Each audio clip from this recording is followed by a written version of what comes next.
ख़वातीन व हज़रात अस्सलाम वालेकुम। वेदर अपडेट के साथ आपकी खिदमत में हाजिर हुए हैं। मानसून हवाएं शिद्दत के साथ मुल्क के बलाई, वस्ती और जनूबी इलाकों में मुसलसल दाखिल हो रही हैं, जिसके बाइस सबसे ज़्यादा तबाही हो रही है। तो आपको बताते चलें ये मुल्क में जो तबाहकुन बारिशें हैं ये कब ख़त्म होंगी।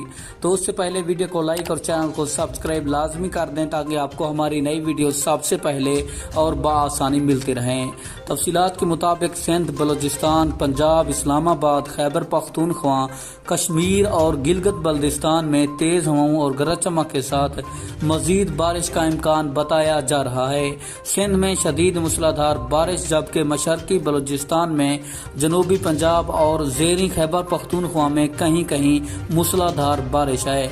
आपको बताते चलें ज़्यादा बारिशें सूबा पंजाब जबकि उसके बाद सूबा सिंध कराची में होंगी, जिसके बाइस इंतहाई बड़ी तबाही हो सकती है। और सूबा पंजाब में भी इंतहाई और ज्यादा बारिशें हो रही हैं, जिसके बाइस बड़ी तबाही का खदशा है।